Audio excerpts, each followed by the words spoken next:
ফেনীর রাজনীতির এক সময়ের কেন্দ্রবিন্দু শৈলকুঠির এখন জরাজীর্ণ। বহুল আলোচিত এই বাড়িতে জয়নাল হাজারী এখন নিজেও থাকতে পারেন না।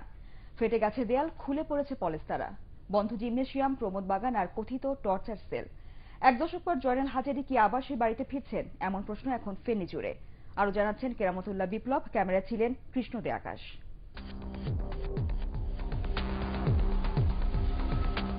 সন্ত্রাসের জনপদ হিসেবে আবারও যেন পুরনো পরিচয় ফিরে পেয়েছে ফেনী। এবছর সংসদ আর উপজেলা নির্বাচনের আগে সন্ত্রাসের এই থাবা ছড়িয়েছে জেলার গ্রামগঞ্জেও।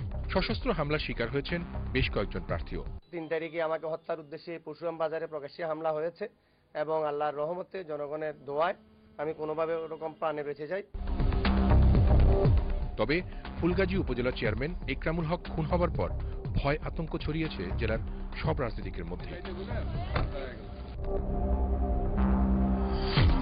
এসবের পরও আবারও আলোচনায় ফিরেছে শৈলকুঠির মাস্টারপাড়ায় জয়নাল হাজারীর এ বাড়ি থেকেই প্রায় 15 বছর নিয়ন্ত্রণ করা হয় ফেনীতে আওয়ামী লীগের রাজনীতি।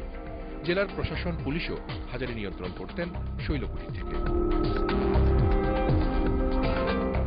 তবে 2000 সালে যৌথ বাহিনীর অভিযানে জয়নাল হাজারী পালানোর পর থেকে পরিত্যক্ত সেই বাড়ি।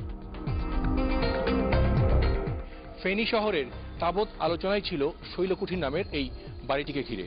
এই বাড়িটির যিনি মালিক, তার প্রভাব প্রতিপত্তি, দৌরাত্ম্য এবং নানা রকমের ক্ষমতার দাপট নিয়ে নানা আলোচনা, রিপোর্টিংও হয়েছে, কিন্তু সেই আলোচিত বাড়িটির আজ এরকম দৈন্যদশা।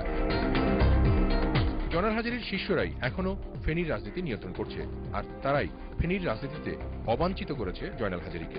উনি যেসব অপকর্ম করেছেন সেই অপকর্মের বিরুদ্ধে আমি না ফেনীবাসী সবাই ঐক্যমত। এই ধরনের সন্ত্রাসী ব্যক্তিকে প্রত্যাখ্যান করার জন্য নিজাম এই হত্যাকাণ্ডটি ঘটিয়েছে, তাকে গ্রেফতার করলেই 1 সপ্তাহের মধ্যে ফেনীর চিত্র বদলে যাবে। একরাম হত্যাকাণ্ড নিয়ে রাজনৈতিক বিতর্কের সুযোগে ফেনী থেকেই আবারও ফিরছেন জয়নাল হাজারী, তা অবশ্য স্বীকার করতে চাননি তিনি। যাতে করে তিনি কেরামতুল্লাহ বিপ্লব, এটিএন বাংলা, ঢাকা।